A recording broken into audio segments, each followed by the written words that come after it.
this is what we said.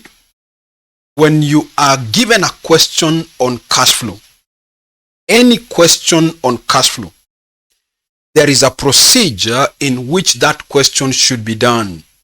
Whenever you are given any question on cash flow, there is a procedure for that question to be done.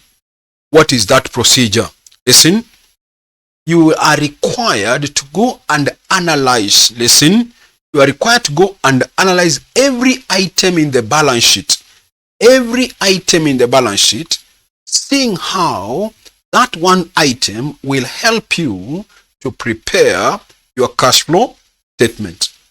I have said, every time you are given a question on cash flow, you must go and analyze every item in the balance sheet, seeing how that one item will help you to prepare your cash flow statement.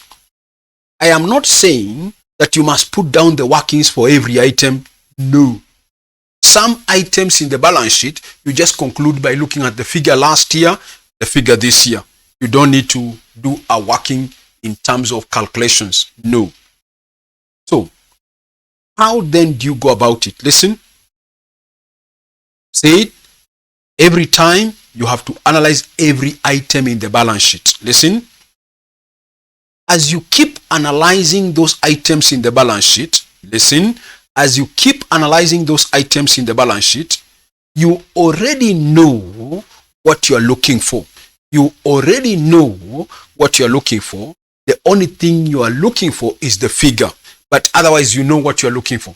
For example, when you are analyzing the account of loan, you want to know whether there was an additional loan this year or we repaid our loan this year. When you are analyzing the account of share capital, you want to know whether we could have issued new shares this year. When you're analyzing the account of debtors, you want to know whether there was any increase or decrease in debtors. Listen, so as you keep analyzing the balance sheet items, you already know what you are looking for. That's what we are saying. Listen, except for a figure we normally refer to as property, plant, and equipment. So when you're analyzing the account of the property, plant, and equipment, or in other words, a fixed asset, whether machinery or motor vehicle or furniture, for that particular asset, which we are saying a fixed asset, listen, you may not know what you are looking for. You may not know what you are looking for. Why? Because there are several things the examiner may not give them to you concerning that account of the property, plant, and equipment, or that account of the machinery, or that account of the fixtures and fittings, property, plant, and equipment, whatever they are calling it, so long as it's an account of the fixed asset. Listen, as you keep analyzing every item in the balance sheet, I have said, you already know what you are looking for. Except for this account called property, plant, and equipment. There are three things that the examiner may not give them to you concerning property, plant, and equipment. So it's your responsibility to find out from the question, what is it that I am not given? What is it that I'm not given as per the question? What is it that I'm not given as per the question? Now listen, we are reviewing the topic. You already know one thing that the examiner may not give it to you concerning a fixed asset is the amount of depreciation charge for the year. Sometimes the examiner doesn't give you that charge for the year. So it's your responsibility to calculate it. Other times, or in other questions, he may give it to you, but he may deny you what we call the cash paid to acquire new fixed assets. You need that amount in your cash flow statement, but sometimes it's not given. Therefore, you may be required to calculate it. You may be required to calculate it. That's another thing the examiner may not give them to you. Another thing the examiner may not give it to you is the net book value of any disposed asset. Sometimes you dispose of an asset and you need to determine the gain or loss on disposal. You need to determine the gain or loss on disposal. but sometimes you are not given the net book value. For example, let me ask you this. If you sold an asset whose net book value, whose net book value is, let's say, 10 million, and you sold it for cash of 12 million, then you made a profit of 2 million. So some questions may tell you, you sold an asset and made a profit of 2 million. You sold an asset, put it this way. You sold an asset for 12 million. Let's put it that way. You sold an asset for 12 million. And so you need to know whether you sold that asset at a gain or loss. And for you to know whether you sold it at a gain or loss, then automatically you need the net book value. Okay? So automatically you can't tell how much the gain or loss it was made if you are not given the net book value. So those are the three things sometimes the examiner may not give them to you concerning a fixed asset. I've said when you are doing a question of cash flow, the first thing in the balance sheet is always property, plant, and equipment. I'm saying among the items you are not given when it comes to this account of a fixed asset, one could be depreciation, or if it's given, you will not be given the cash paid to acquire new ones, or if that is given, you may not be given the book value of any disposal. So the question is, if you are not given, how do you determine them? Now listen, assuming that the examiner has not given you one of these three things, I'm assuming the examiner has not given you one of those three things. What you will do, you will prepare this account we normally call property, plant, and equipment. You will feed in everything. Concerning property, plant, and equipment as per the question. Then whatever is the balancing figure will be what you are looking for. For example, you will go to the balance sheet last year, bring down the book value of the property as per the balance sheet last year, whatever it is. Then you go through the question, finding out anything related to property that you are given. For example, you may be told during the year we revalued some assets upwards, maybe by this much. Then you are told during the year, maybe we disposed of an asset whose book value was this much. So you come and remove it. Maybe there was a disposal and the examiner has given you the book value of the disposal. You remove it. Maybe he tells you during the year, the motor vehicles were depreciated or furniture was depreciated by this much. So you know depreciation charge is given, you come and remove it. We know depreciation reduces the value of an asset, you come and remove it. Then once you have done that, put in the balance carried down by the end of the year, then there will be a balancing figure. Which as per now, the only thing which I'm not given is the cash paid to acquire new ones. So you come and say your cash paid, you get it as a balancing figure.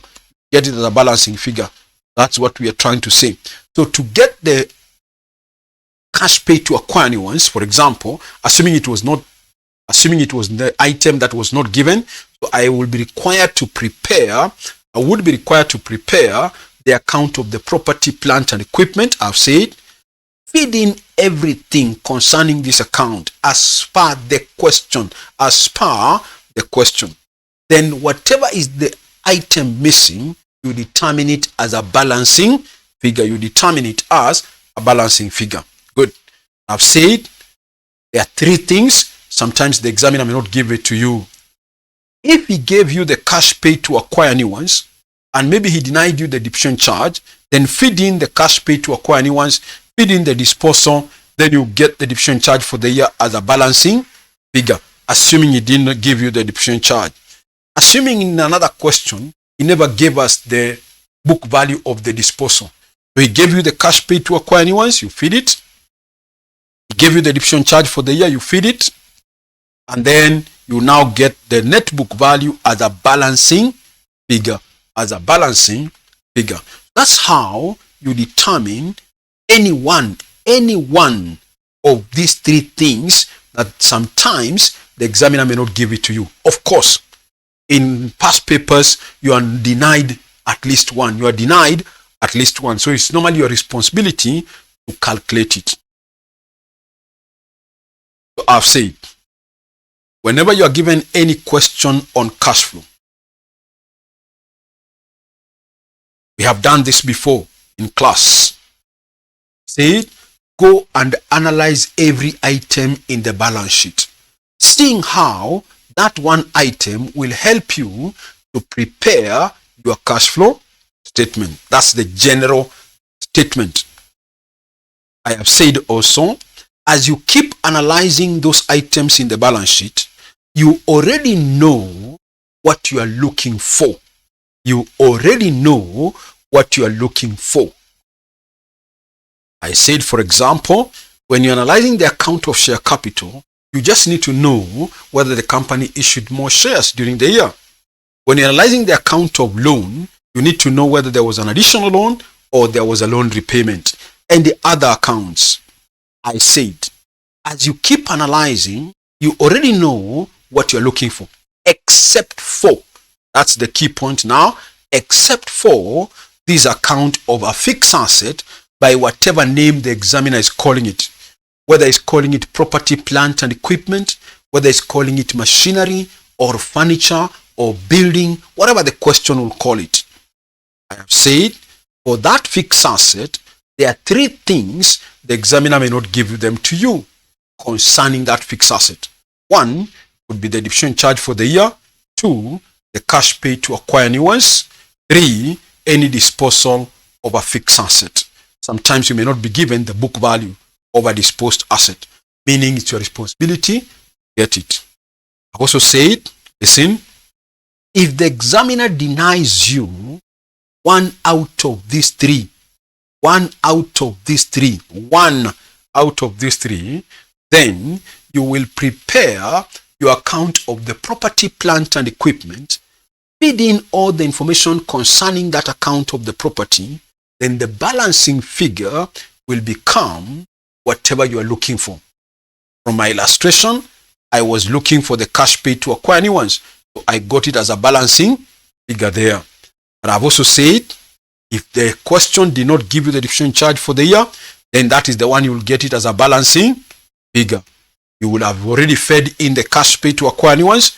Maybe the examiner has given it to you. He has given you the disposed asset, book value, you enter it. Good. My question, now listen to my question to you now.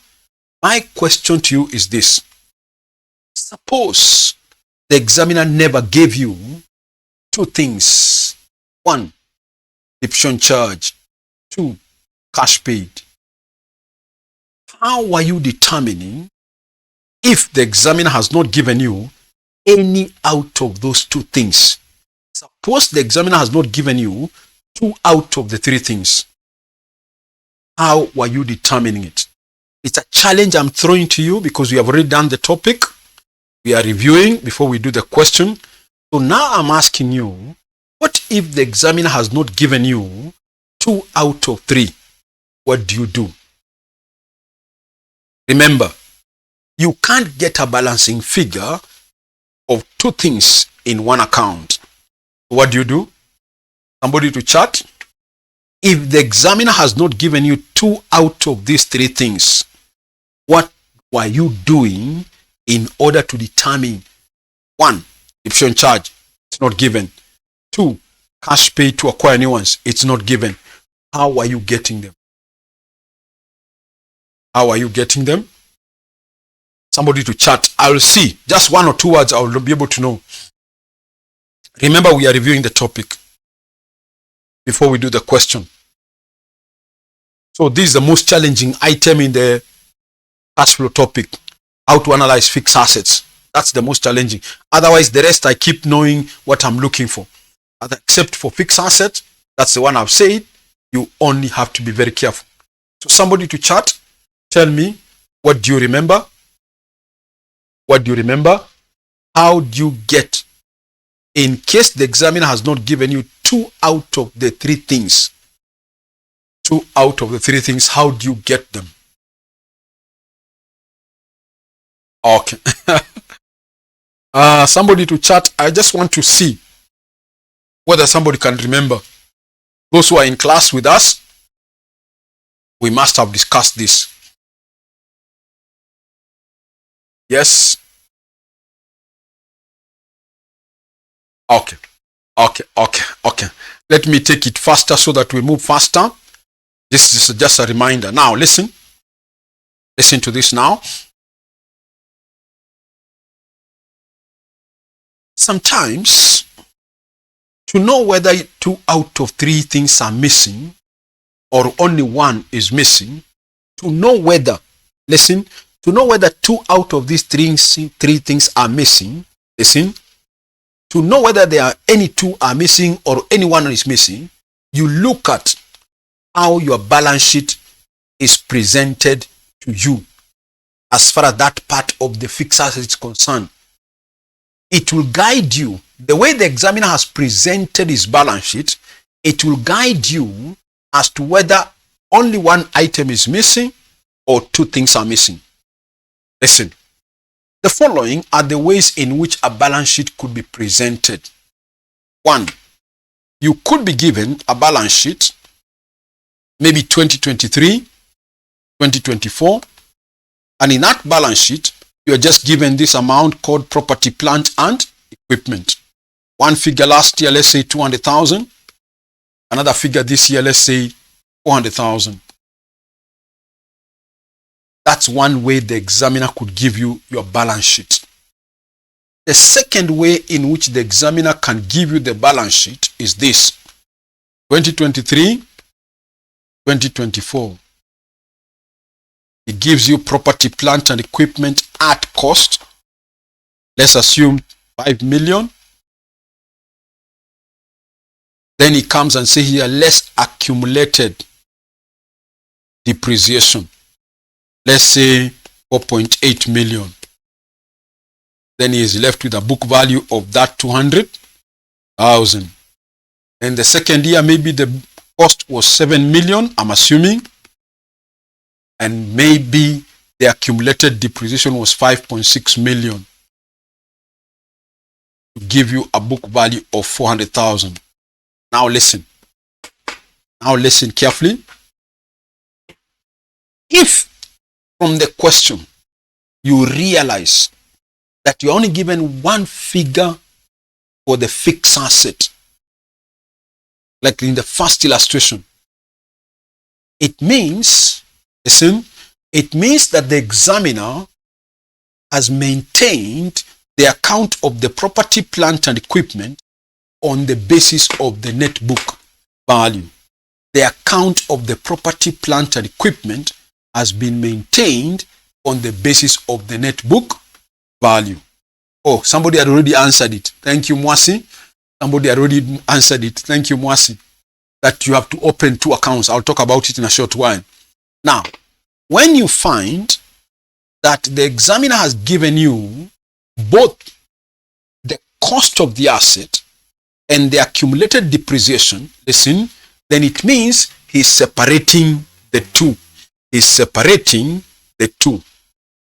The account of the property is now maintained purely on cost basis, while the account of depreciation is separate.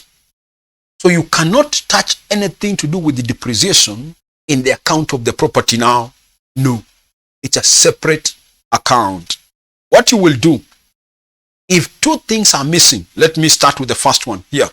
If only one thing is missing, then the examiner will give you the book value last year and the book value this year. If you see that, listen, if you see that, then it means the examiner has combined all the 2 accounts, the cost and the depreciation together to get one account called net book value. He has combined everything into one account. So the way I analyzed here, you can see I had already brought in depreciation in the book, in the account. I credited depreciation charge for the year there. So it means therefore that I maintained this account on the basis of the net book value. On the basis of the net book value. That's how I maintained this account. So when I combined everything and I put everything in one account, then it means my account of the property, plant, and equipment was maintained on the basis of the net book value when I combined everything plus depreciation. But now listen, but when you see from your question that the examiner has given you the cost of the asset and the accumulated depreciation of the asset, listen, it doesn't have to be in the balance sheet. It could be as part of the additional information. He may tell you the book value of the property, plant, and equipment was arrived at as follows, as an additional, for example. Gives you the cost 500, accumulated 4.8 last year. This year cost 7 million, accumulated 5.6 million. Whatever. Whether it's in the balance sheet or in the additional information, if they have separated the two, then you will be required to open two separate accounts. So in other words, you will be required to open the account of the property, plant, and equipment, and this time you maintain it purely on cost. Then you open another account called provision for depreciation now. Provision for depreciation. So that anything relating to depreciation goes to the account called depreciation. Once you separate these two accounts, then automatically one of the account will now give you one missing item, and the other account will also now give you the other missing item. Okay? Which means, for example, you will go to the balance sheet last year, bring down the cost of the asset last year. The cost, which in my illustration here was like 5 million last year. Okay? Then maybe we revalued an asset during the year, come and debit, whatever it is. Then, listen, there was a disposal of an asset. Listen carefully now. Here, you don't remove the disposed asset at its book value. You know book value is cost minus depreciation. But we are maintaining this account purely on the basis of cost. So you remove only the cost of the asset that was disposed, not the book value. Okay? For the first one, here, the first case I dealt with, I removed the disposal at its net book value. Are you there? Good. But for the second one, now I don't affect the accumulated depreciation of the asset sold. That will go to the depreciation account. So I only deal with the book value of the disposed asset. Good. Then I come and carry down the cost of the asset by the end of the year, the cost of the asset by the end of the year. Once I do that now, there will be a balancing figure which will now give me what we are calling the cash paid to acquire new ones as the balancing figure, whatever it is. Good. Then we come and now deal with the second account.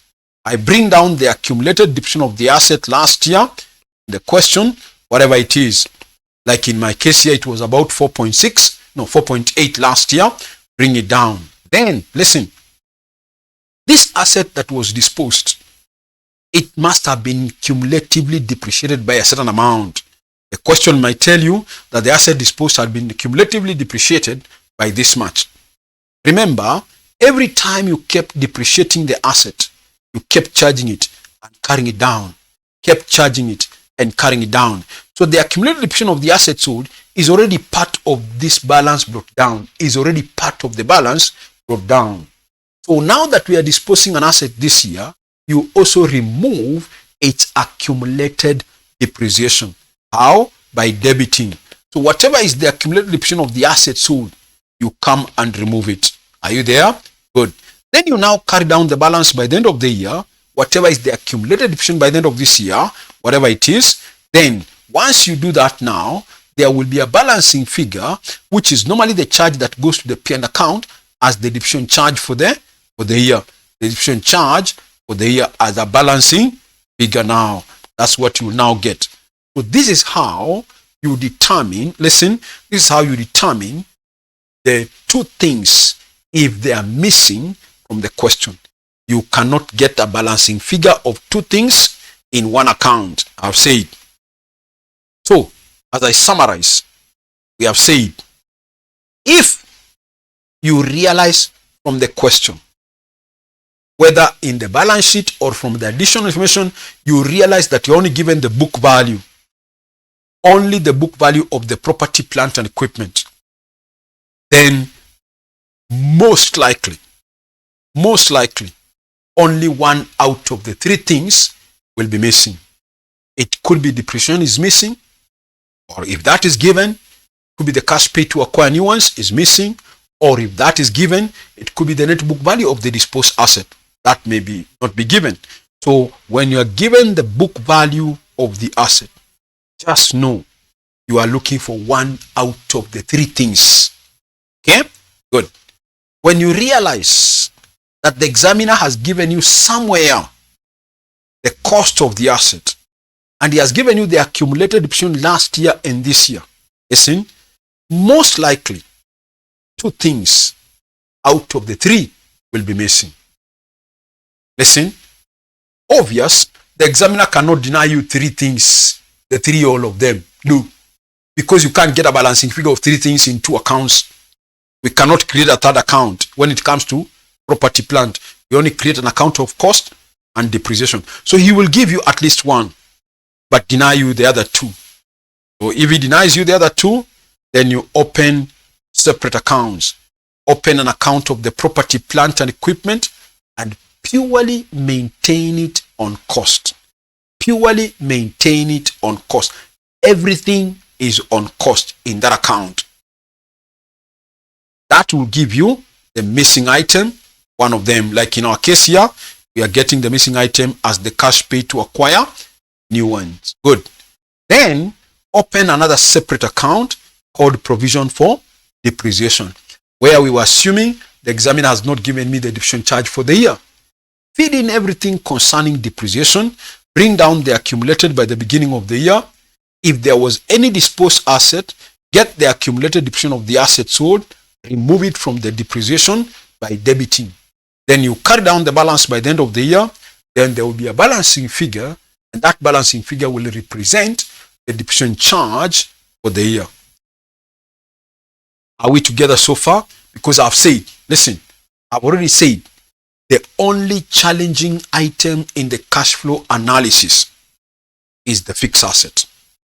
Otherwise, the rest of the things, I know what I'm looking for. So even if I'm putting down the workings, I already automatically know that I'm looking for this item. I'm looking for this item. I'm looking for this item. But I have told you, when it comes to property, plant, and equipment, it may not know. Why? Because there are three things that the examiner may deny them from you. So it's upon you as a student to ask yourself, which among the three things are missing? Is it two? Is it one? If it's two, I separate the accounts. If it's one, I combine the account into the one account on the basis of the net book value. How do you know? I've said it depends on the way the balance sheet is presented to you. If you find only one figure is given of the book value, the property, then it is possible that only one out of the three things is missing. If you are given the cost and the accumulated depreciation, whether on the face of the balance sheet or as an additional information, it doesn't matter. You have been given the values, cost and depreciation. Then most likely two things are missing. So separate the accounts. Are we together so far? Somebody to chat and say yes. Are we together so far? Somebody to chat and say yes before we now continue. Somebody to chat and say yes if we are together so far, because that's the most challenging item when it comes to cash flow. Are we together so far? You chat and say yes. You chat are good. Thank you, John. Fine. Good. Thank you. Sawa. Thank you. Sawa. So most people are okay. So with that now, listen to this now. With that now I want to present a question so that we do it. This is not the first time we are doing the topic. We have done it before. So I want to project a question that came in December 2024. We do it together. So let me project it.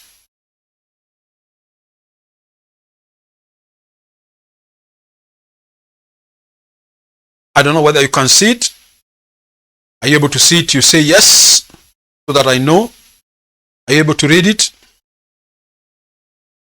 Are you able to read the question so that we can proceed?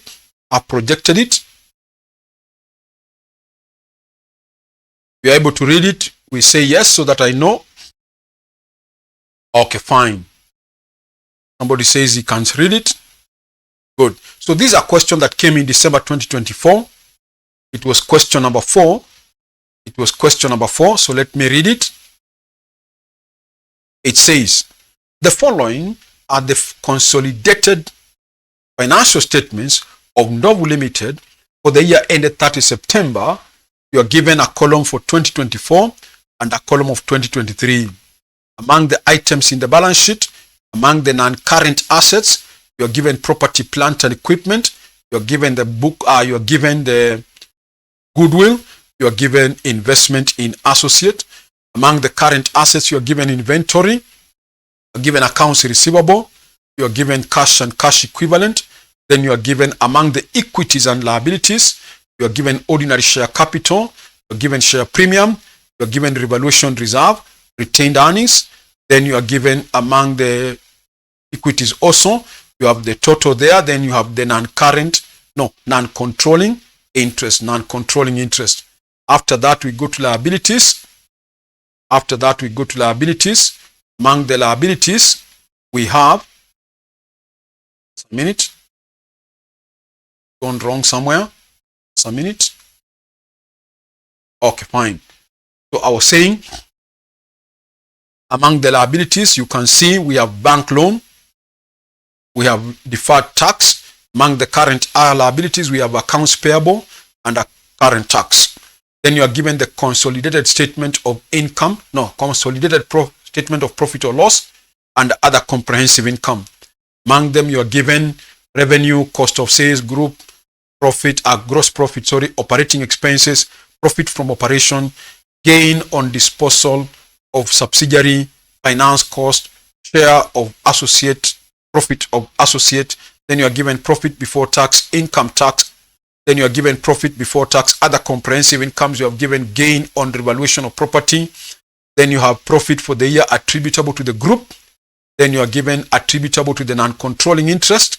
Then you are given total comprehensive income attributable to the group and attributable to the non-controlling interest. Additional information. Number 1, depreciation of 2,400 million was charged during the year ended 30 September 2024. Number 2, still going on. Plant with a carrying amount of 1,560 million was sold for 1720 million. The gain on disposal was recognized in the operating cost. Property was revalued during the year,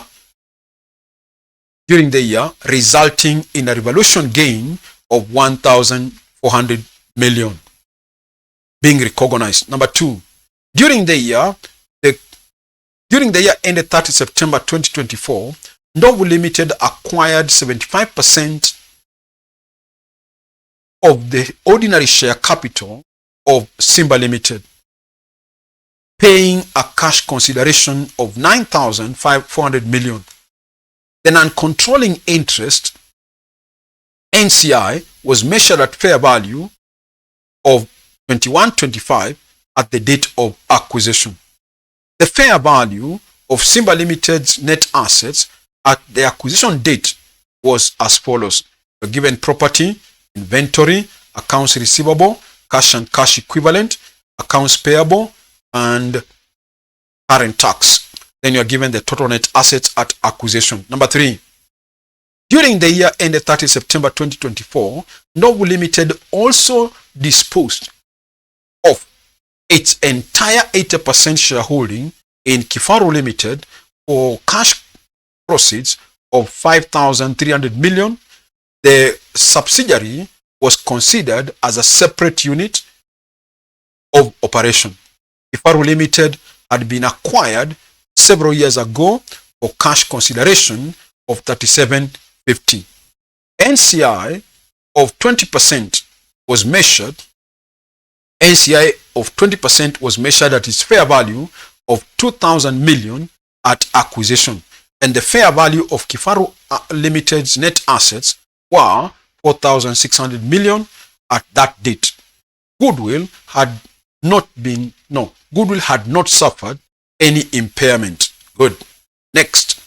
At the date of disposal, the net assets of Kifaro Limited were carried in the consolidated statement of financial position as follows: property, inventory, accounts receivable, cash and cash equivalent, accounts payable, net assets at disposal. Required: prepare a consolidated statement of cash flow for Ndovu Limited for the year ended 30th of September 2024 using the indirect method. They are requiring you specifically to use the indirect method. That's what they are requiring you to use. You are required to use the indirect method. Of course, for our purpose, we shall use both. For purpose of revision, we shall use both of the methods, but the question specifically is asking you for the indirect method. But for purpose of practice, sometimes they ask you to use the direct method. But this one was saying indirect method. So let's now start. Let me start now. I have said, listen, every time you are given a question on cash flow, I have said you go analyzing every item in the balance sheet, seeing how that one item will help you to prepare your cash flow statement. I've said the only challenge is the analysis of the property plant. So let's go through the question and ask ourselves, which among the three things are we not given?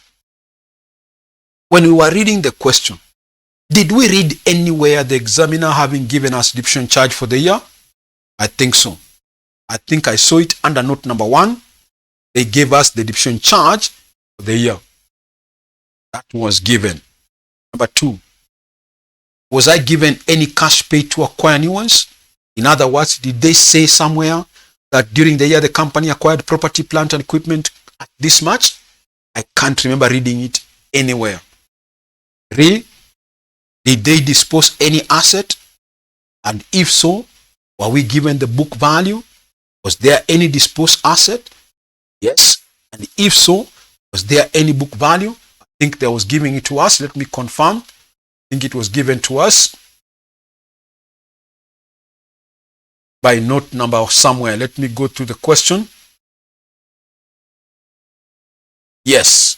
Note number 1 said, plant with a carrying amount of 1,560. Plant with a carrying amount of 1,560 was sold 1720, which automatically means I'm given the book value. I'm given the book value. That amount of 1560 is the carrying amount. That represents the book value. So it means, therefore, that I already know the book value of the disposed asset. So the only thing that is missing as per this question is the cash paid to acquire new ones. Are you there? Good. Still on that, you can see from this question, in the balance sheet, I was only given one figure for property, plant and equipment last year and this year. Then from the additional, there was nowhere we are given cost or accumulated depreciation, which means that we are combining everything into one account called property, plant and equipment, and we maintain that account purely on the basis of the net book value.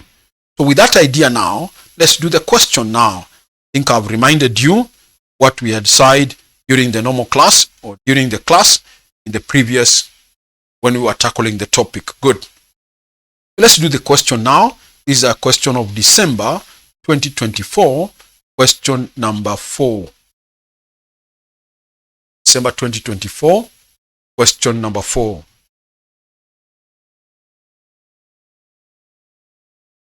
Good. So let's open the account of property, plant and equipment.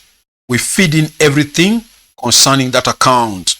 So let's open an account called property, plant and equipment.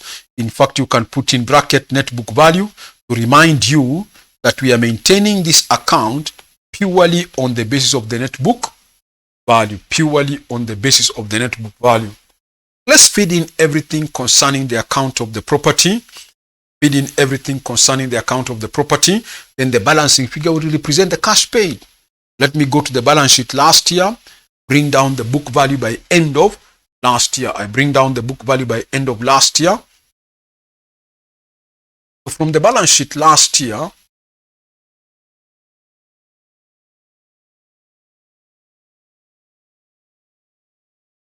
yes, I can see the balance of the property. Remember, the second column is the column of 2023. The second column is the column of 2023, so which is the first year. So I'm given an amount of 10,150. So bring it now, 10,150. Bring it down, 10,150. Sorry, 10,150. Then let's go through the additional information, looking for anything affecting this account. Before we carry down the balance, let's look for anything affecting this account from the additional information. Note number 1, is there anything? Yes. Number 1, they are telling us during the year, the depreciation charge for the year was 2,400. Good. Come and credit it. Come and credit it. Depreciation charge 2,400. That is from note 1. Already given. Still under note number 1, I think I saw something else there also. Still under note number 1, apart from depreciation, we were told the second line under note number 1, plant with a carrying amount of 1,560 was sold. Good. There was a disposal, remove it. There was a disposal, come and remove it.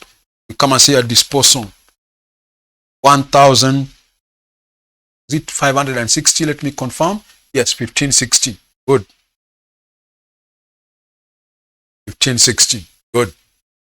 We go to the next item, still under note number 1. I think they say it's something else. Still under note number 1. The third line said property was revalued. Property was revalued and recognized a gain of 1,400. Good. Bring it down. So we revalued our property by 1,400. That makes a gain. We come and say a revaluation. 1,400. Good. I think that was all from note number 1. So let's go to number 2 and see whether there is anything relating to property. We go to note number 2, see whether there is anything relating to property. Note number 2, we are told during the year, the company acquired a 75% subsidiary. Listen, when we acquired this subsidiary came into the group. This subsidiary came into the group with the following assets. One of the assets that came into the group as a result of acquiring this subsidiary is an asset called property, plant and equipment at a value of 8,000. So that automatically means our property as a group will go up. When we acquired a subsidiary during the year, it came into the group with its own property amounting to 8,000. So come and debit and you say your subsidiary acquired. It made the assets of the group to go up. That is from note number 2. Let's go to note number 3. We are still looking for anything affecting the account of the property. Good. From note number 2, that seems to be all concerning property. Number 3, there was a disposal of a subsidiary, and we were told somewhere in the next paragraph, that note 3, at the date of disposal, the net assets of the subsidiary Kifaru Limited were as follows. So among the assets leaving the group, remember we are disposing a subsidiary. Among the assets leaving the group, there is an asset called property, plant and equipment there of 4530, sorry. Among the asset leaving the group, we are disposing a subsidiary company, and among the assets leaving the group as a result of disposing that subsidiary is an asset called property amounting to 4530, sorry. So come and remove it and we say your subsidiary dispose 4530. I think so. It's 4530. That's from note number 3. Let's move on. We are still looking for anything else relating to property. And from note number 3, I can see that's all. There was no other additional information apart from that note 3. So we are through with note 3. That means now I go and carry down the balance by the end of the year. So I go to the balance sheet this year. and I carry down the balance. Come the end of this year, what's my balance carry down? For property, plant and equipment, I'm carrying down a value of 15,900. 15,900. So let's carry it down. Come and see your balance carry down. 15,900. So now I can get what is missing, and I've realized it's only one thing that is missing, and that's the cash paid to acquire new ones. So I get it as a balancing figure. I come and see a cash paid as a balancing figure now. Balancing figure. Let me work it out. So it's obvious the credit side must be bigger now. So let's start with the credit side. 2,400 plus 1,560 plus 4,530 plus 15,900. I'm getting a total of 24,930. No, 390. 390. I subtract what is on the debit, 10,150 minus 1,400 minus 8,000. I'm remaining with a balance of 48,40. Hope I'm correct.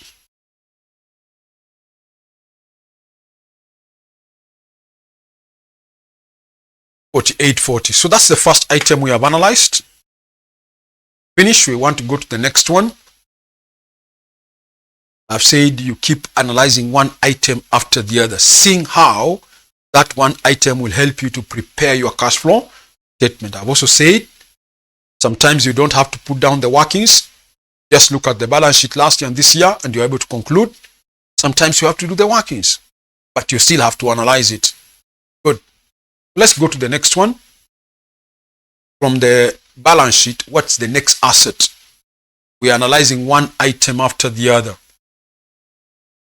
From this balance sheet, I can see the next asset is the asset called Goodwill. So I need to know, I've said, listen, all the others, you just know what you're looking for. When you're analyzing the account of Goodwill, what do you need to know? You just need to know whether there was any impairment of Goodwill, whether there was any impairment of Goodwill. So with that note, let's open the account of Goodwill. We want to know, was there any impairment of Goodwill this year? That's all we need to determine. Let's feed in the information concerning Goodwill. Let's feed in the information concerning Goodwill. Then automatically the balancing figure will be what is the impairment, if there is any. Good. So bring down the book value by the end of last year. Bring down the value by end of last year. From the balance sheet last year, what was the value of the Goodwill? You look at the balance sheet last year, which is in the second column. Goodwill is given as 11,560. Bring it down. 11,560. 11,560. Before we carry down the balance, let's go through the additional information, seeing whether there is anything relating to Goodwill. We are going through the additional information, looking for anything relating to Goodwill. Note number one, I can't see anything there relating to Goodwill. Number two, now that we are revising the topic, do you think there is something relating to Goodwill in note 2? Do you think, read that note number 2 and tell me, do you think there is something relating to Goodwill? Yes or no?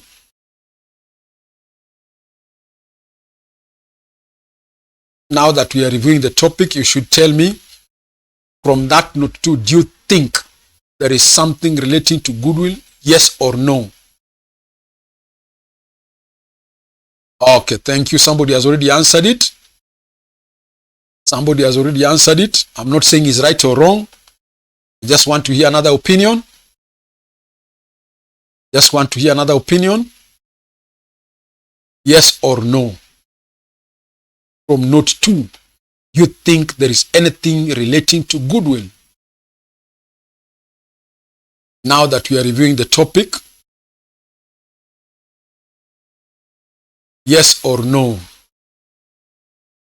From note number 2, do you think there is anything relating to goodwill? Somebody has already answered it, but I want to hear a second opinion. I'm not saying it's right or wrong.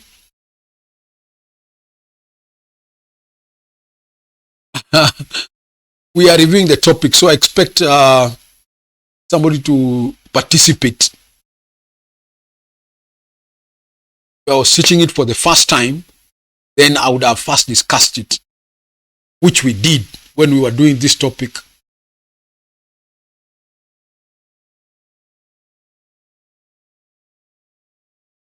Wow. Okay, fine.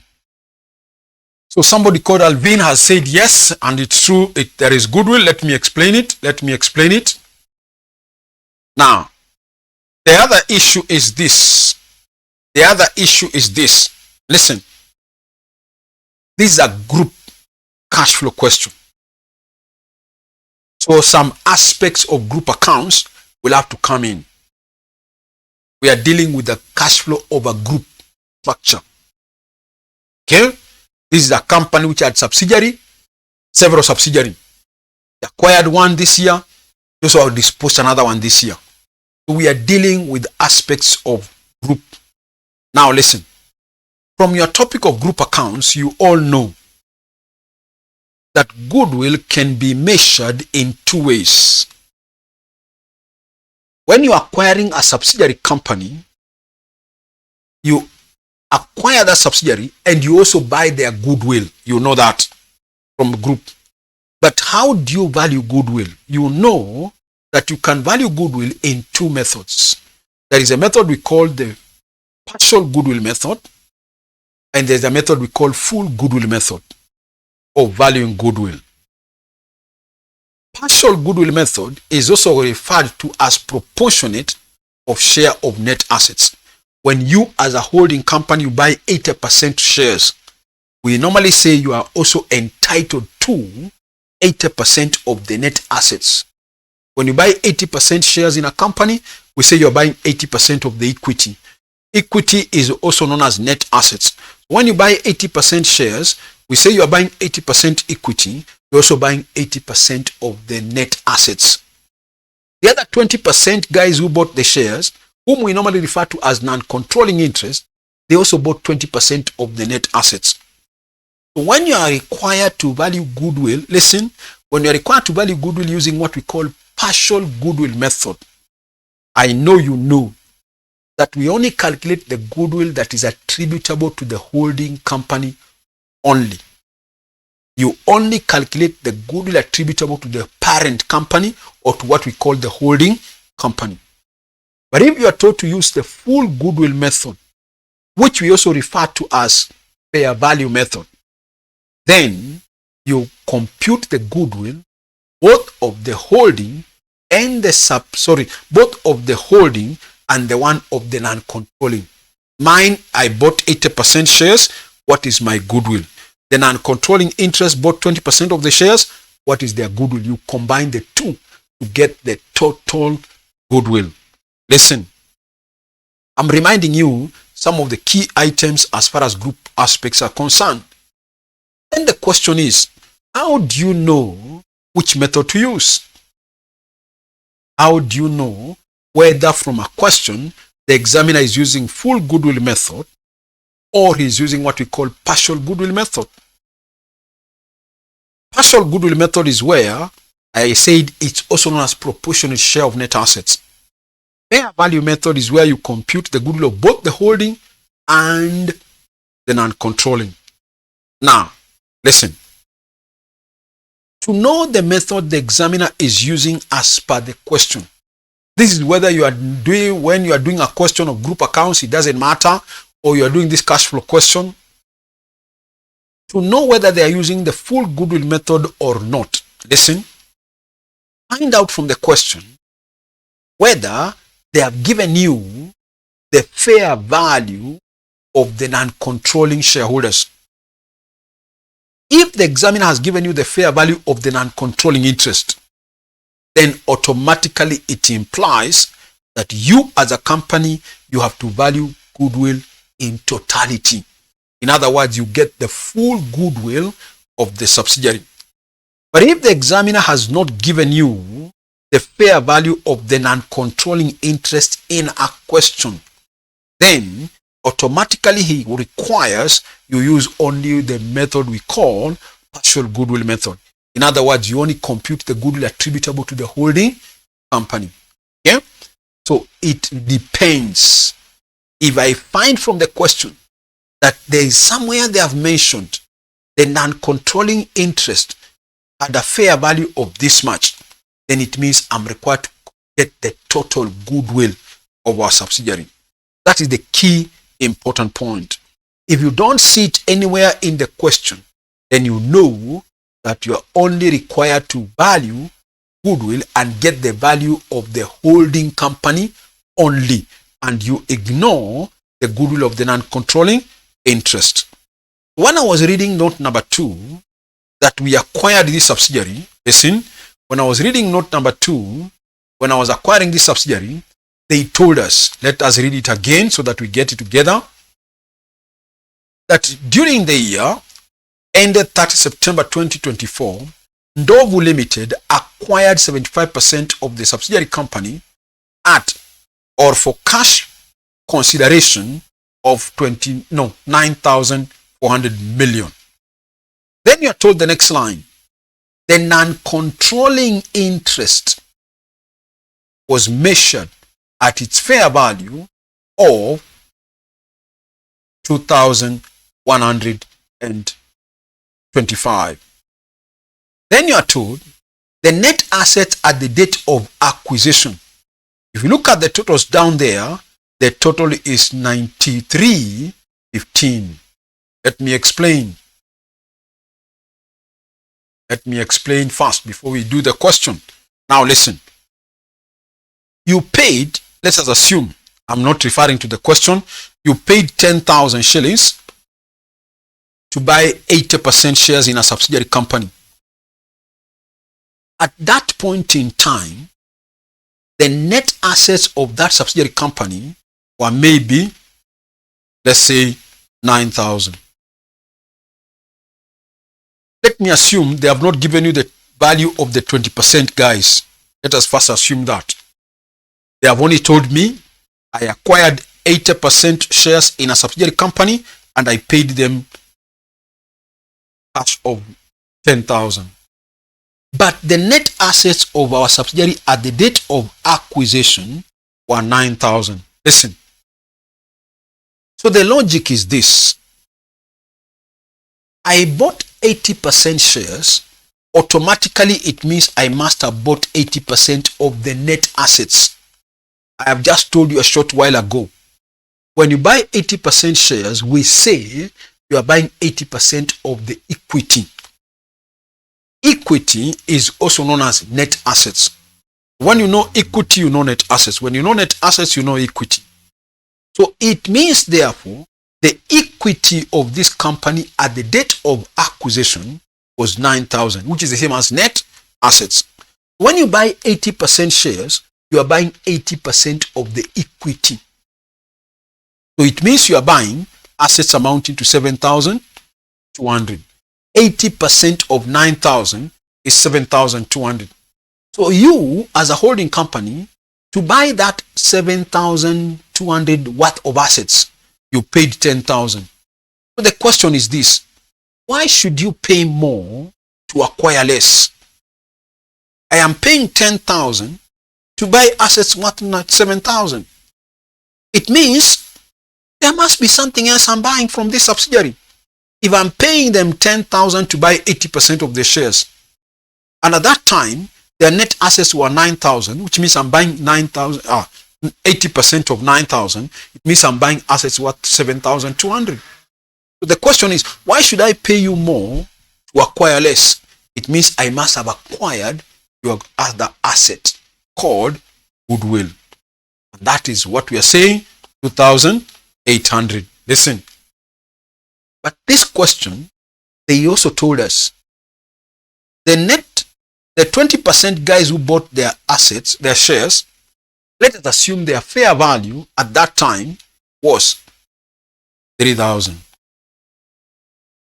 Now listen, So we are saying, if they tell me the fair value of the non-controlling shareholders, these guys, then it means to buy all these assets, it's like it's costing us 13,000.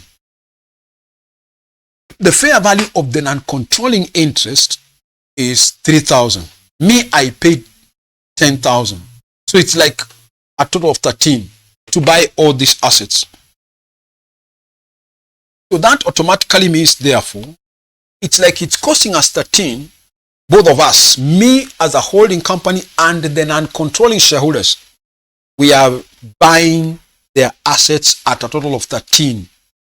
Mine are 10, yours, the value is 3.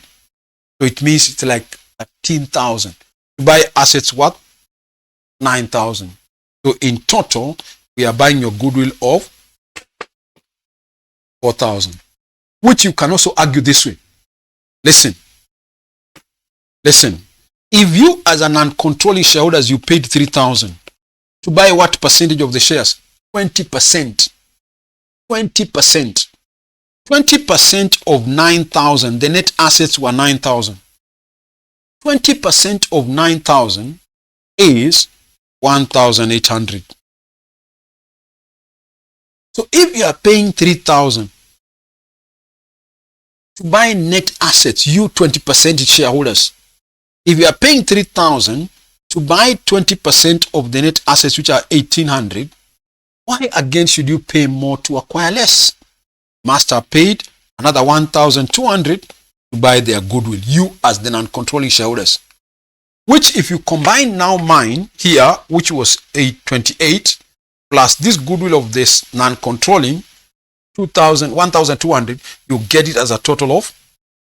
So when you are valuing goodwill using full goodwill method, listen, then you don't need to separate my goodwill and the goodwill of the non-controlling. You can still get it at the same one amount. How do you get it? Take the cost of the investment, which is how much you paid you to buy your 80, plus the fair value of the non-controlling, which is in this illustration 3,000. Listen, then you compare that with the net assets of the subsidiary, all of them. That will give you the goodwill of the subsidiary company. Now listen. So when it comes to cash flows, because this knowledge also applies to group accounts. When it comes to cash flow, listen to this now.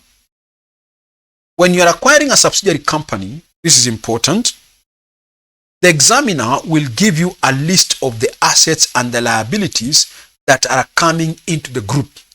The examiner will give you a list of the assets and liabilities that came into the group as a result of acquiring that subsidiary company. But, listen, but in that list, the examiner will never give you another asset. I have said, the examiner will give you assets and liabilities of the subsidiary as at the date of acquisition. But there's another asset the examiner will never give it to you when it comes to questions of cash flow. And that other asset is what we are now calling what? Goodwill. It is normally your responsibility to calculate it. When it comes to questions of cash flows, it's your responsibility to calculate it. I've told you the assets were 9,000 here. Me, I paid 10,000 to buy the 80%. You as a subsidiary, as an uncontrolling interest, the fair value of your net assets were 3,000. So in total, that comes to 13. So it's like we paid 13 to buy assets worth 9,000. Why should we pay more to acquire less? So there must be another asset we acquired here called what? Goodwill of 4,000. That's what you do. It is normally your responsibility to calculate. Whenever you acquire a subsidiary company, among the assets coming into the group, there will be another asset the examiner will never give it to you, and that is the asset we are calling what? Goodwill. So now from our question, I remember we were given the fair value of the non-controlling and also the cost that you paid to buy your 80%. Good. So we are saying, listen, just like the property, plant and equipment that was given to us here came into the group, there is another asset that's coming into the group. An asset called what? Goodwill. Let's go back to that account. I don't need to do this calculation now. This is just a working that I was just trying to illustrate so that you understand the concept of goodwill in cash flow. You understand the concept of goodwill in cash flow. But now go to the question, go to the to the account, and you say another asset that came into the group, an asset called goodwill, a result coming in as a result of the subsidiary acquired. It will make the assets of the group to go up. We acquired a subsidiary company. So let me see, how much did I pay to acquire mine? Let's go back to note number 2. To acquire mine, wamesema mimi I paid how much? 94 what? 9400. You, the non-controlling shareholders, yours was how much? 21. So it cost me, both of us, about 11 something. But at that time, the net assets were 93. So we want to know what was the goodwill of the subsidiary company. So we are taking 9,400 plus. Hope you are following. This is 9,400 and what? Let me see. 9,000. Yes, 9,400. That's what you paid. Plus what the non-controlling shareholders had their fair value being 21.25. You minus the net assets of the subsidiary at the date of acquisition, which is given as 93.15. I hope you are getting my point now. So you can say this is cost if you think you will forget how much the subsidiary, you as a holding company, paid. Then you can say this is NCI, just to remind you, and you can label this as net assets. So it's like we paid 9,400 plus 21.25, but the assets at the date of acquisition were 93.15. What was the goodwill that came in? This is 93.15. What is the goodwill that came in as a result of acquiring this subsidiary company? That's what I want to calculate. That is 9,400 plus 21.25 plus, not plus, minus 93.15. If I'm correct, I'm getting 22.10. Confirm my workings.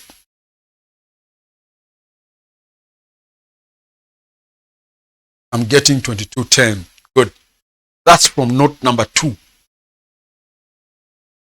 Note number 2. If you think you'll forget it, you can even say note 2. Just to remind you where that information is coming from. Note 2. Let's go to note 3. We want to see whether there's anything relating to goodwill. Note number 3. Let's see whether there's anything relating to goodwill. Let's go to note 3 and see whether there's anything relating to goodwill now. Hope you are through with the copying. Good. Fine. Let's go to note 3. Note 3 says what? During the year ended 30th September 2024, Ndovu Limited also disposed its entire 80% ordinary shares in Kifaru Limited for a cash proceeds of 5,300. The subsidiary was not considered a separate unit of operation. Kifaru Limited had been acquired several years ago for cash consideration of 37.50. Listen, the non-controlling interest 20% was measured at its fair value of 2,000 at which date? At acquisition. At acquisition. The fair value of the net assets were 4,600 at that date. Listen, goodwill had not suffered any impairment loss. Then you are told, at the date of disposal, the net assets were as follows.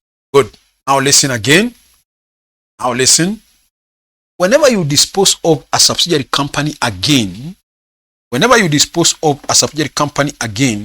the the examiner will give you a list of the net assets leaving the group. Just like we had property here, we removed it. Now, again, for any question of cash flow, the examiner will also not give you another asset that's leaving the group. And that asset is what we call goodwill. So that you remove it just like you removed the account of property. Now again, it becomes your responsibility to calculate it. Listen carefully. We acquired this subsidiary company several years ago.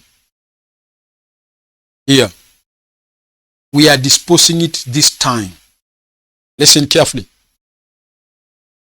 Assuming at the date of acquisition, goodwill was worth 4,000. Let us assume for purpose of illustration that at the date we acquired this subsidiary several years ago, goodwill was worth 4,000. The question has told us that the goodwill had not suffered any impairment. That means from that time to this time, the goodwill we acquired from this subsidiary company had not suffered. So it automatically means that even at the end of the year or at the date of disposal, the goodwill is worth 4,000. So what the examiner for this question wants you to ask yourself is this. On the date we acquired this subsidiary company several years ago, what was their goodwill?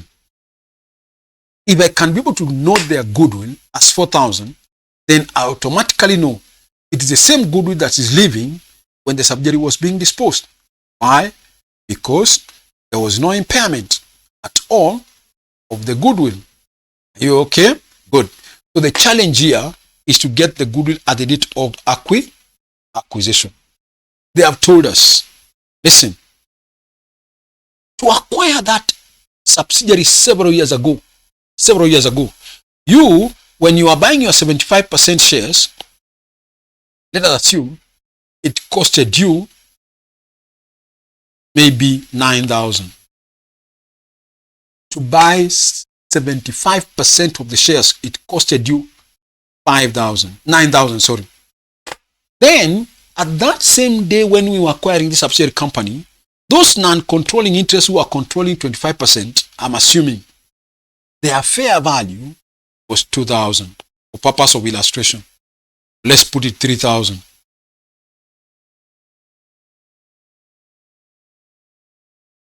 Then, listen. Then they have also told you, at the date of acquisition several years ago, the net assets that time,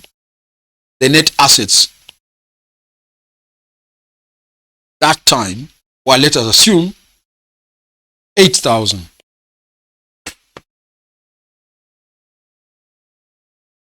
Listen.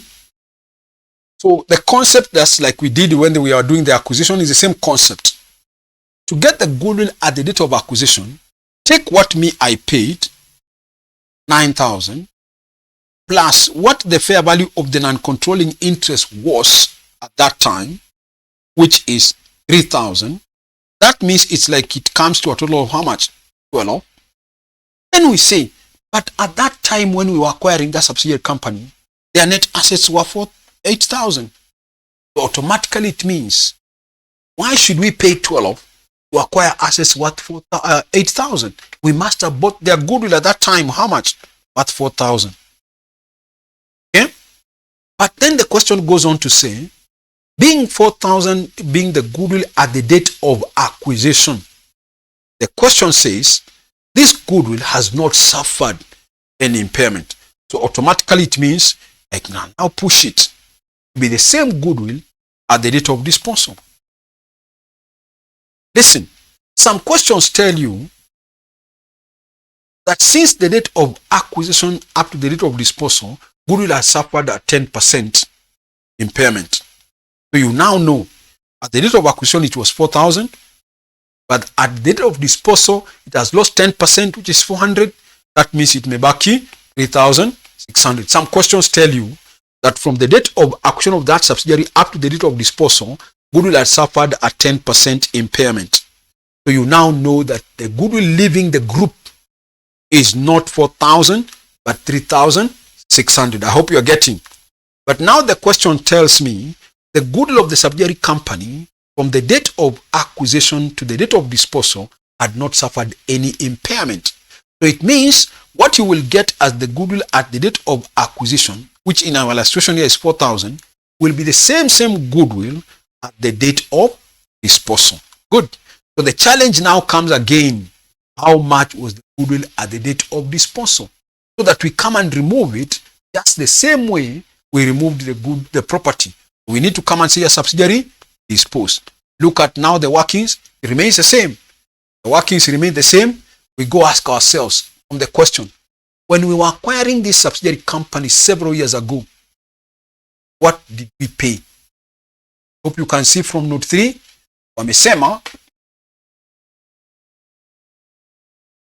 we disposed off for 5,300. That's this year when we are selling it. That's okay. The subsidiary was not considered. Ifaro Limited had been acquired several years ago for cash consideration of 3750. Are you there? Good. Then they are saying the 20% non-controlling interest had its fair value being 2,000 at acquisition. So 3750 is what I paid. The non-controlling interest is like they paid 2,000. But the question goes on to say the fair value of the Ifaro Limited's net assets were 4,600 at that date. Goodwill had not suffered any impairment. Good. What do? We take this 37, which is what it costed me, plus the 2,000. Are you seeing it? Minus the net assets. Same amount. Good. And because goodwill has not suffered, then it means it's the same. I hope you are following. So come and say here, I paid how much? 90 what? I paid 37. Sorry. Good. Come and put here 37. 50. Then non-controlling interest is like they paid 2,000. We minus the net assets, 4,600. Are you getting? So if you think you'll forget, this is the cost. This is NCI. This is net assets. So this subsidiary that we are disposing must be leaving the group with its own goodwill amounting to how much? 11,560 plus 2210. That gives me a total of 13,770. I was supposed to calculate the goodwill going 3750, sorry, plus 2,000 minus 4,600. This is coming to 1150. Good. Let's carry down the balance now. Let's carry down the balance. Balance carry down. Let's go to the balance sheet. See what we are carrying down by end of this year.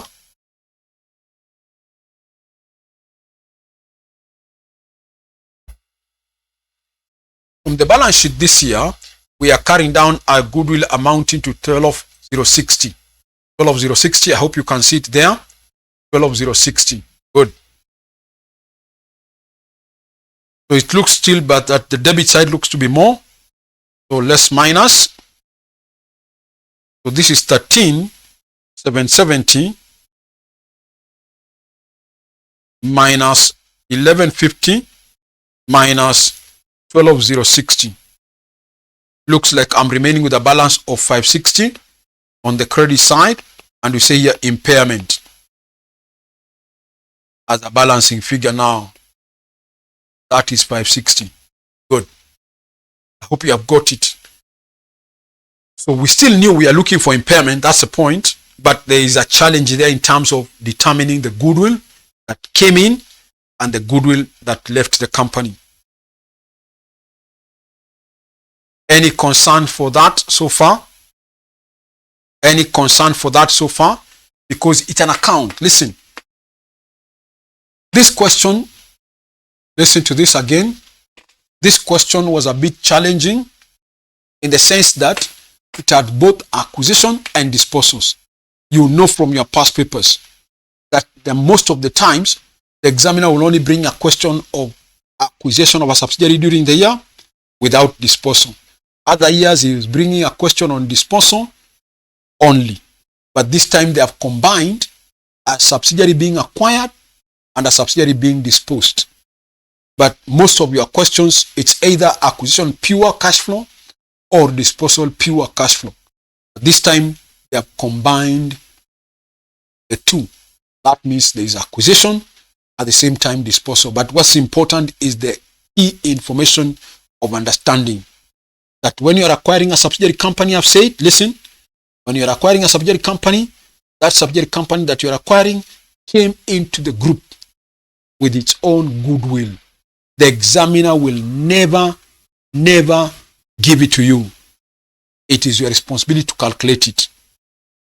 I've also said, listen, how you calculate it depends on the method they are quoting from the question. Is it full goodwill method or is it partial goodwill method? How do you know? If they don't give you the fair value, listen, if they don't give you the fair value of the non-controlling interest, then you only calculate the goodwill relating to the holding company only, and you ignore the goodwill of the non-controlling. I've said, where the examiner gives you both the cost of the holding and the fair value of the non-controlling interest, then you know you are using the full goodwill method to calculate the goodwill. Good. That is another key item of computing the goodwill. That's another important thing.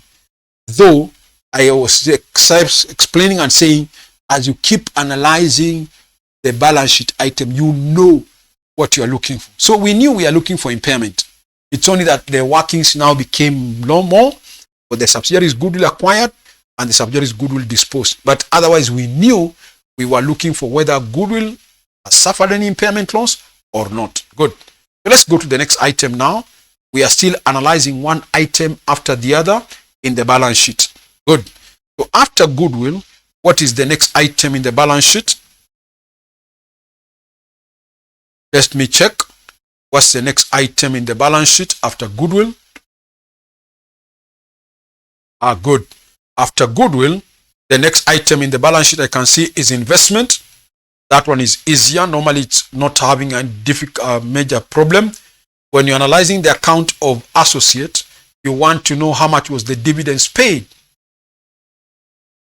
by the associate. How much did we receive as dividends from the associate? Good. So maybe you can even put down the workings. Let's put down the workings. Andika here determination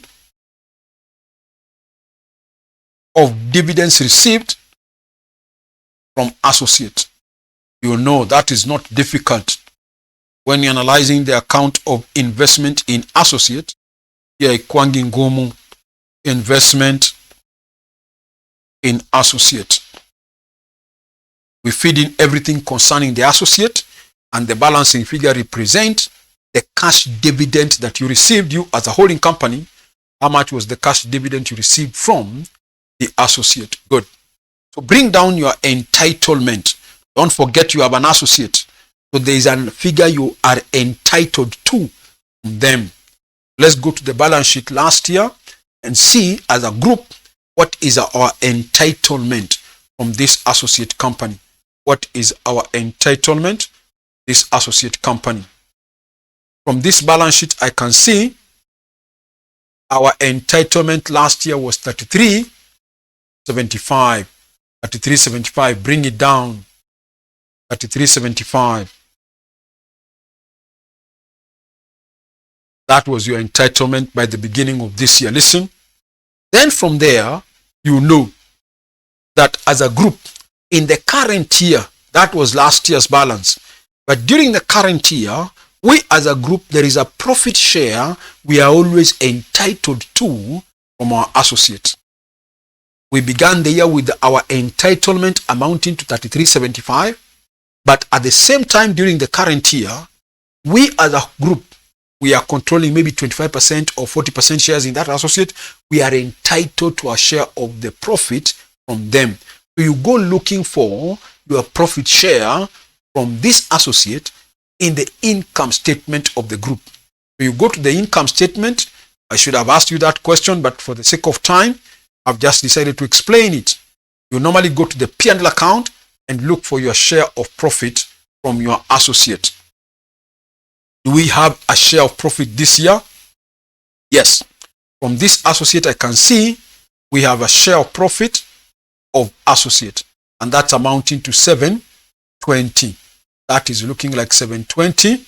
That's our profit share from associate.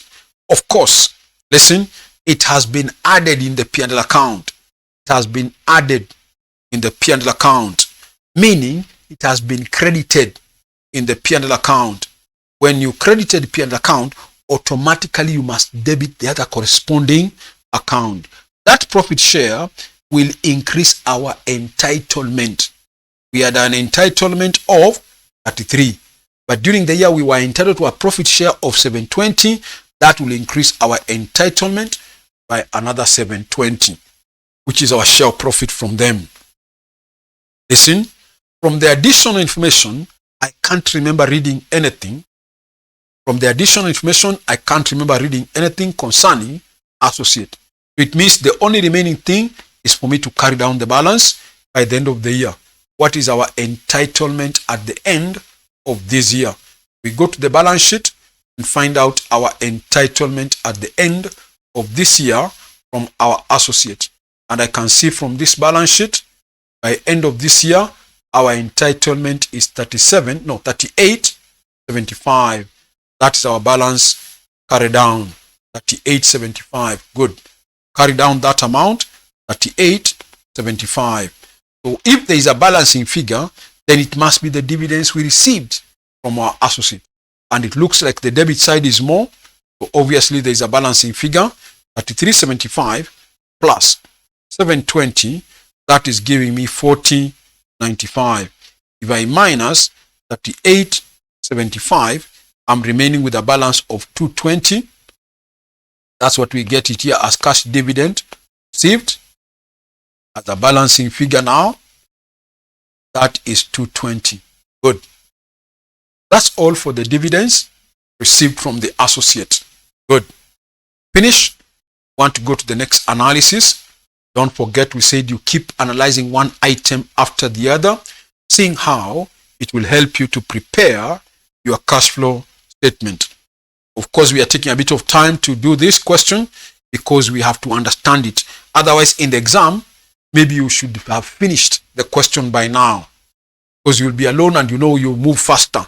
But I had to keep explaining several items, but by now you should have finished the question in an exam. Fine. So let's go to the balance sheet and see what's the next item. After investment in associate, the next thing I can see in the balance sheet is current assets. Among the current assets, we have inventory, and we have several items affecting inventory. So there are several items affecting inventory. So we need to open the account called inventory. Let's open it. We want to know whether there was any increase or decrease in stocks. Let's open the account called inventory.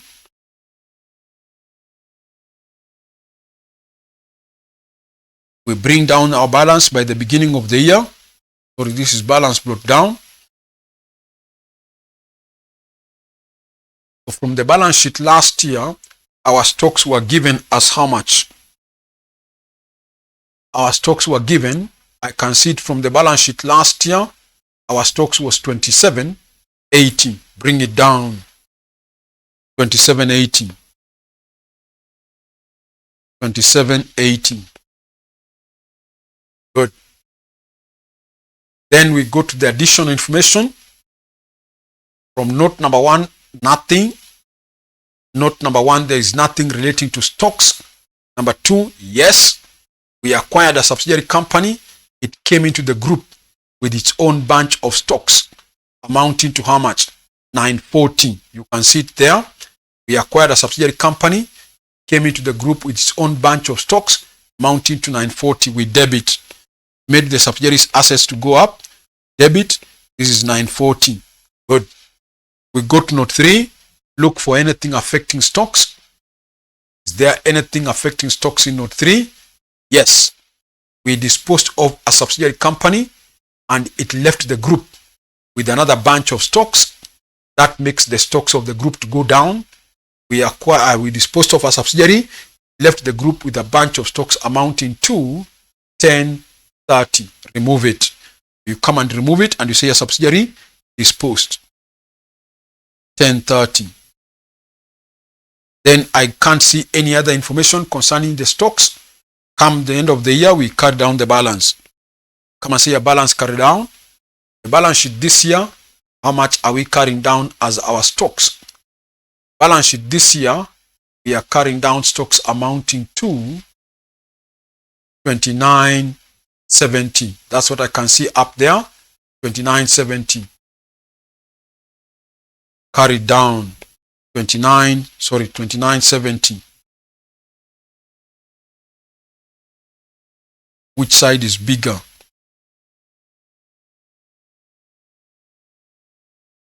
Looks the credit side is bigger. Yes, so let me start with the credit side. 2970 plus 1030. I'm getting exactly 4,000. I minus 2780 minus 940. I'm remaining with a balance of 280. Of course, that must be increased in stocks. That is 280. 280. Good. Finish. We go to the next analysis. Hope you are getting the concept now. Hope you are getting the concepts as we move on.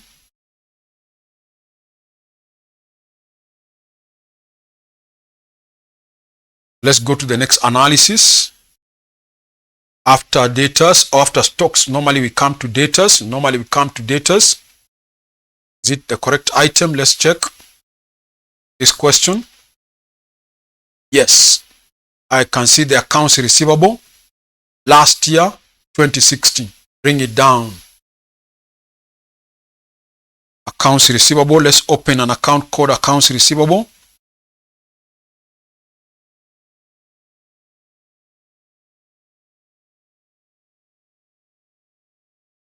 Bring down the balance. 2016.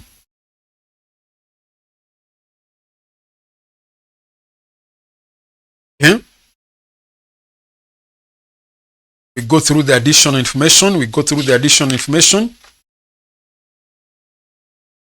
From the additional, is there anything I can see there? Let me check. I think there should be. Number 2. Yes. We acquired a subsidiary company. It came into the group with its own bunch of stocks again, which is bunch of accounts receivable, amounting to 1,500, 1,200. So let's debit. Come and see a subsidiary acquired. 1,000, how much? 500. Good. Then we come and remove the one under note 3. This is subsidiary disposed. Under note 3, there was a disposal of a subsidiary company. Left the group with its own bunch of accounts receivable, amounting to 750. Move it.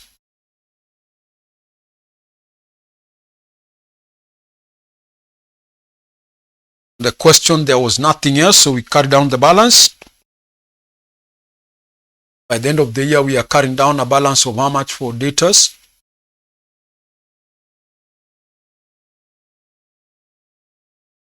Figure for debtors is what they are calling accounts receivable. I can see we are carrying down 2440. Up there, 2440. Yes, 2440.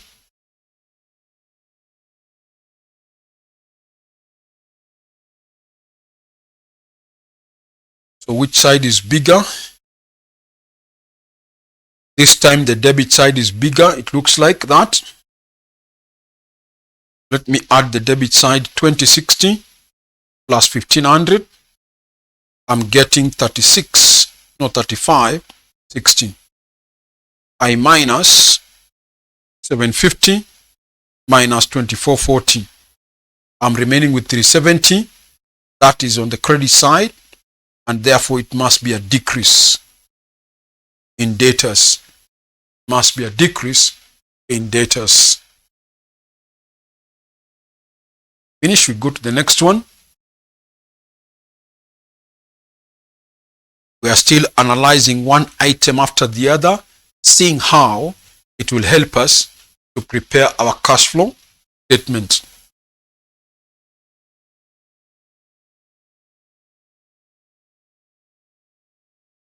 After debtors, I can see from the balance sheet, we look at the balance sheet up there. After debtors, we come to cash and cash equivalent. That one I know everybody knows that we normally don't analyze cash and cash equivalent. Why? Because it has its own place. It has its own place in the balance sheet. It has its own place in the balance sheet. No, in the cash flow, sorry. When you are doing a cash flow statement, cash flow and cash equivalent, we normally don't analyze it. That is something you should know, even from your previous knowledge of this topic, even from other subjects. Yes, that we normally don't analyze cash and cash equivalent. It has its own place. We move on. After that, I can now go to the next one, and the next one is ordinary share capital. We want to know whether there was any issue of shares or no issue of shares. So let's open the account called share capital. Now, the other point I hope you know is this. Listen, when it comes to analyzing share capital, you know, we have said this before when we were doing the topic. We said you don't analyze the cash, no, the share capital alone. You don't analyze the share capital alone. You analyze it together with another account we call share premium, because the two normally goes together. Let's analyze the two accounts as one. Come and say a share capital and premium. Whenever you issue shares, if you're issuing them at a premium, they normally go together. And we want to know in total, what did we receive in the issue of shares? To bring down the two balances, one for the ordinary share capital and the other one for the premium. From this balance sheet last year, our share capital I can see on the second column, 8,000, bring it down. From the same balance sheet last year, I can see share premium is 1,200. 1,200. Good. Having done that, now I can see we go through the additional information looking for anything affecting share capital. Let's go through the additional information looking for anything affecting the share capital. Do we have anything that they said which will affect the share capital? Note number one, nothing.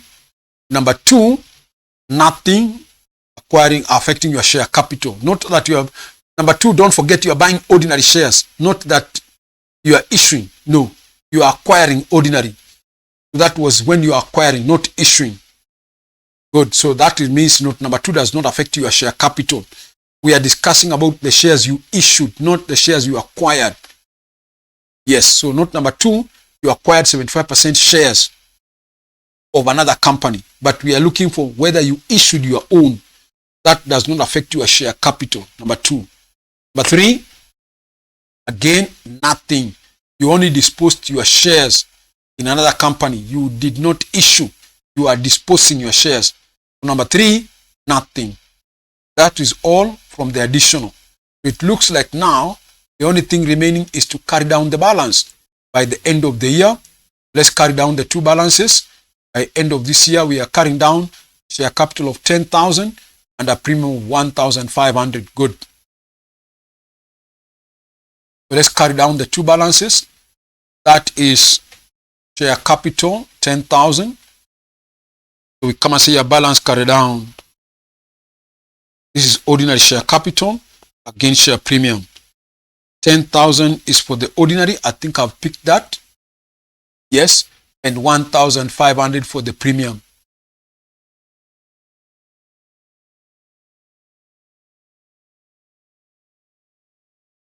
Good. So let's get the balance because there is nothing else. But for the sake of it, listen. For the sake of the revision, because we are revising, listen. You know this. There are some questions that tell you during the year the company issued some bonus shares. Of course, you all know bonus shares are extra shares given to the existing shareholders free of charge. That one you know. So if from the additional information, like some questions tell you that during the year the company issued bonus shares worth this much. Now listen, I have said bonus shares are extra shares given to existing shareholders free of charge. But whether the company is issuing them for free or not, that company must credit share capital. So if they issued shares worth maybe 3,000 as bonus, they will have to credit share capital. Listen. But the question is this. If they were issuing the shares for cash, they debit cash and credit share capital by 3,000. The question is that these shares were given for free. So whenever a company issued bonus shares, you know this. Those bonus shares must be financed from a reserve somewhere. When a company issues bonus shares, those shares must be financed from a reserve. So it will be back to the question. You will go back to the question and find out. Yes, the company issues bonus shares worth 3,000, but from what source? They could tell you the bonus shares are financed from general reserve. So you'll go debit general reserve and you credit this account, and you come and say a general reserve. Don't write, because that's not the question. If the question tells you the bonus was financed from the retained earnings, then you go debit P&L account and you credit share capital. If the question tells you the bonus was financed from revaluation reserve, then you go get that bonus from the revaluation, you debit revaluation reserve, you credit share capital. So I'm only bringing in what some questions have, not this one. What some other questions have when it comes to share capital, where you are told the company issued some bonus shares during the year. You still must credit share capital. But the question or the point is, you must also ask yourself, where is the company financing the bonus from? The question will guide you. The question will guide you as to where the bonus is being financed from. Good. But for this question, there was nothing like that. So let's carry down the balance, which we have carried down. So the only thing remaining is for me to get the balancing figure to see whether the company could have issued some more shares by cash. The debit side looks to be more. The debit side looks to be more. That looks like 11,500. So if I take 11,500, I minus 8,000 minus 1,200, then it looks like there's a balance of 1,200. No, 200 and 2,300. That is what we can now call your cash received as the balancing figure now. Cash received as the balancing figure. So this company issued more shares, cash amounting to 2,300. Good. Let's go to the next one. Don't forget, we are still analyzing one item after the other, seeing how it will help us to prepare our cash flow statement. So after share capital and share premium, I can see the next one is revaluation reserve.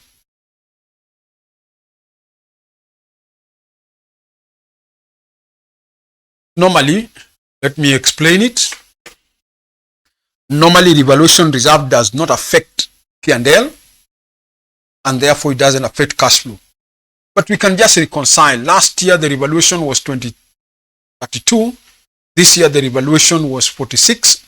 You remember during the year, they revalued. So, for the sake of it, you can just try and reconcile. But we don't need to. But why don't we need to analyze this account? Sorry, we normally don't analyze the account of share. We normally don't analyze the account of revaluation because it doesn't affect the profits.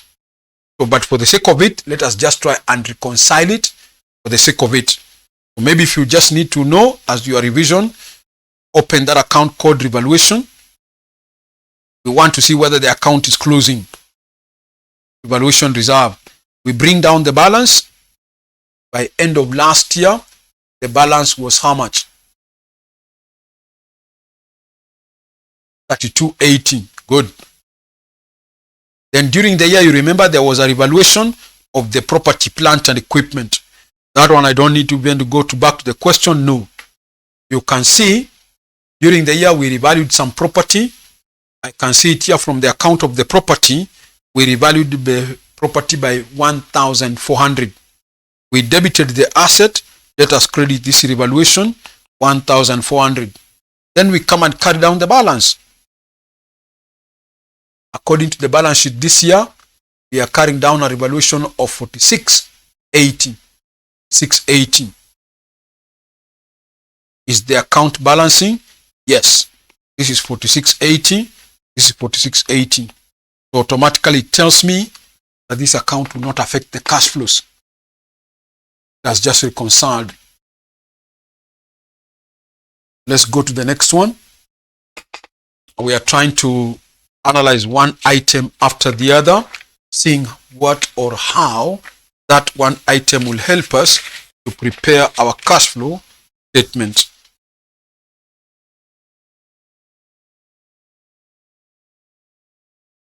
Good. Let me go and see what's the next item. If you look at the balance sheet after revaluation, we have this account called retained earnings. Another challenging item. Another challenging item. Listen, I want to ask you a question. Listen, I want to ask you a question. Now, when it comes to retained earnings, listen, there are times you have to analyze it, and there are times you don't have to analyze it. It all again depends with the question. How is it presented? But my question to you is this. When you're analyzing the account of the retained earnings, what are you looking for? I have said, depending on the way the question is given, there are times you may be required to analyze that account, and there are times you may be required not to analyze that account called retained earnings. So the question is, when do you analyze it and when don't you analyze it? When we are analyzing it, we are analyzing it to help us get what? Somebody put it down. Let me see whether somebody can remember. Whenever you are required to analyze the account called retained earnings, you normally analyze it to get what? Somebody has already answered it. That is dividend. Listen, that is dividend. Because you are dealing with group accounts, listen, because you are dealing with group accounts, if you are analyzing it, you normally use it to determine the dividend paid to group members. Now, how do I know whether I'm going to analyze it or not? I want you to listen carefully. I've already said we normally analyze it to determine the dividends paid by the group to their members. Now, if you go through the question and you find somewhere in the question the examiner has given you dividends paid, blah, blah, blah, whether in the income statement or somewhere in the statement of changes in equity, if you see somewhere dividends paid, then you will not need to calculate it because you can pick it from there. Otherwise, if you don't see anywhere dividends paid, either in the income statement or in the statement of changes in equity, then it means you are going to determine that dividend. Listen, this also applies even to an individual company. It doesn't matter whether it's a group or not. Listen, you all remember this from your accounting knowledge. When you prepare as a company your income statement, you normally get what we call profit after tax. After you get that profit after tax, we normally come and say your dividends minus. That means you appropriate that profit. Come and say your dividends paid. You normally minus. Then you normally get what we call retained profit for the year. Then you add retained profit brought down. You know this is how you do the appropriation. Then you normally, you add retained brought down. Then you normally get what we call retained profit carried down. Listen. In most questions of cash flows, the examiner does not give you this complete income statement. In most questions, the examiner will cut their P&L account after getting what we call the profit after tax. And so he doesn't give you a complete income statement, or in other words, listen, he doesn't give you the appropriation or the statement of changes in equity where the normal appropriations are done. So it is normally now your responsibility to get this profit, to get the dividends paid. How do you get it? Watch now. From the income statement that the examiner has given you, he could have given you the profit after tax maybe as 10,000. Let me assume so. Then if you go to the balance sheet by the end of this year, you realize we are carrying down a retained profit of maybe 10,000, of 12,000. Okay? And last year, from the balance sheet last year, they carried down a retained profit of, let's say, 2,000. Let's say 3,000.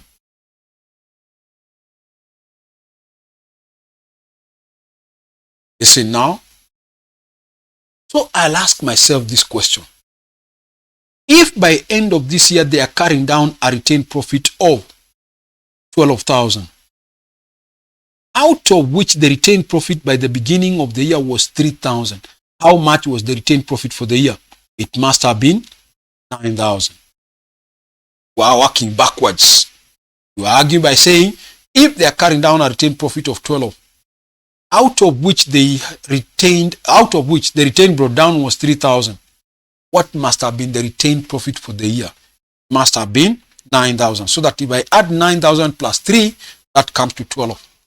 Then I'll argue by saying, if the profit after tax for the year was 10,000, and there's an amount they paid as dividend, which I don't know how much, but out of 10,000, this company retained 9,000 for the year. What must have been the dividends paid? It must have been the 1,000 minus. So that's how you normally determine the dividends paid during the year to the group members. Now listen. Now that we are dealing with a group company, there is a slight difference in the sense that now this profit after tax, listen, when you are dealing with group aspects, that figure we are calling profit after tax belongs to two members. Part of it belongs to the holding, part of it belongs to the non-controlling. So you will have to minus first what belongs to the non-controlling. Once you get that profit balance, that is what becomes attributable to the holding company. So you get the profit attributable to the holding company.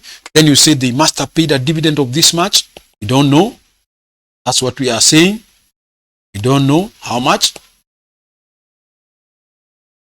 Sorry.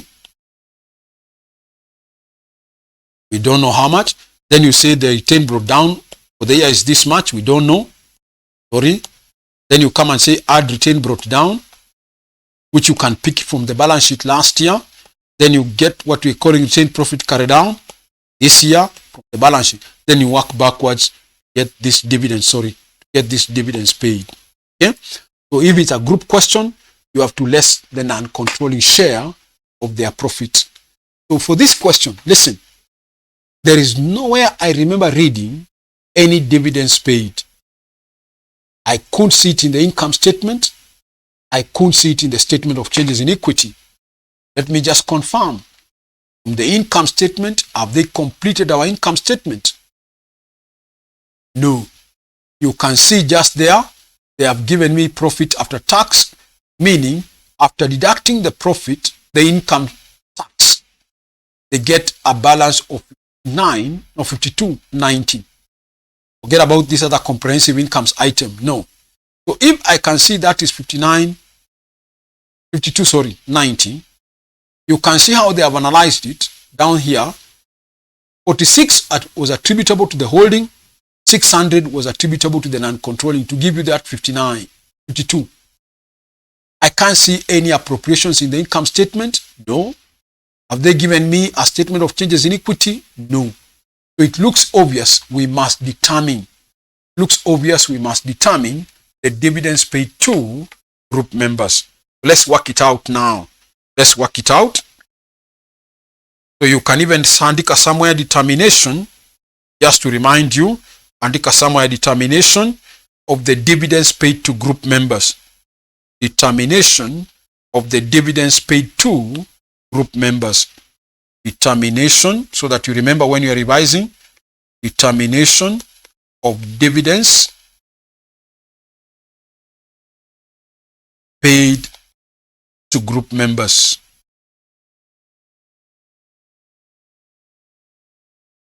Determination of dividends paid to group members.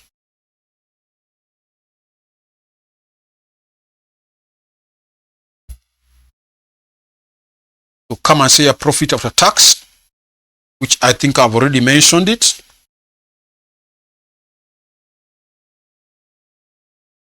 Profit after tax was how much? 52. You can see it there. 52.90. Put it. Then you less NCI share, which is how much down here? 600. I can see I'm left with a balance of 46.90. Good. That is our profit. I have said 52.90. That is for the group, not for everybody. I less non-controlling interest, their share of profit, 600. I'm left with that 46.90. Then I come and less now dividends paid, which we are saying we don't know. We are trying to get it as a balancing figure, mark you. That's what we don't know. Let's leave a gap there. Then you come and get what we are calling retained profit for the year, which we don't know for now. Then come and add retained profit brought down. Let's go to the balance sheet last year. Let's go to the balance sheet last year and pick what was the retained profit for the year. No, carried down last year. Go to the balance sheet last year. Carry down, what was the carry down last year? I can see the carry down was 67.80. Are you seeing it there? Are you seeing it there? 67.80 was the brought down. 67.80. Then we have retained carry down, retained profit carry down. Let me go to the balance sheet this year. What am I carrying down? By end of this year, I'm carrying down a retained profit of 10,090. 10,090 is what I'm carrying down. Put it. This is 10,090. Let's work backwards. Let's work backwards. Let's see what was the retained for the year.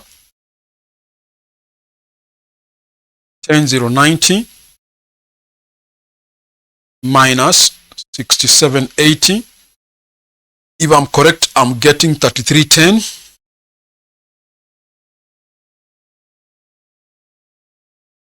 33.10. Then I argue by saying out of 46.90, there is an amount they paid as dividend, then they retained 33.10.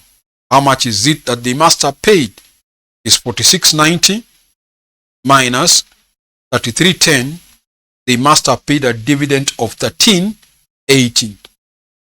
This is what we are looking for. 1380. Good. 1380.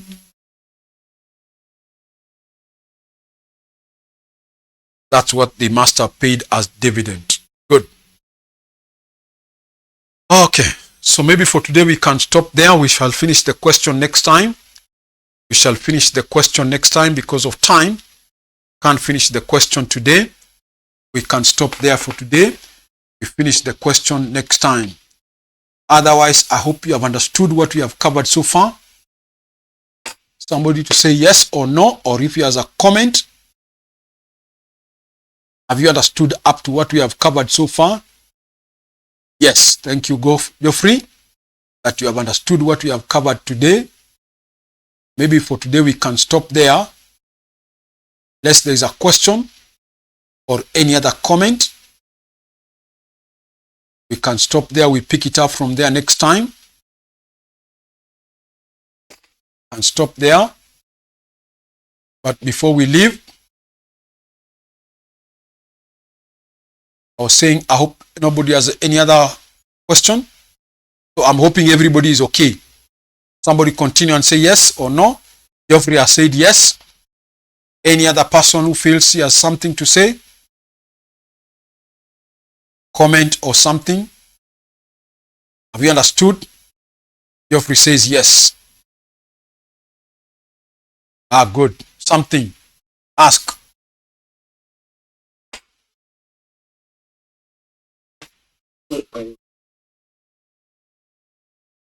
Yes, so. Just a minute. Just put it down as a note. Put it down as a note, sorry, because I'm not able to hear.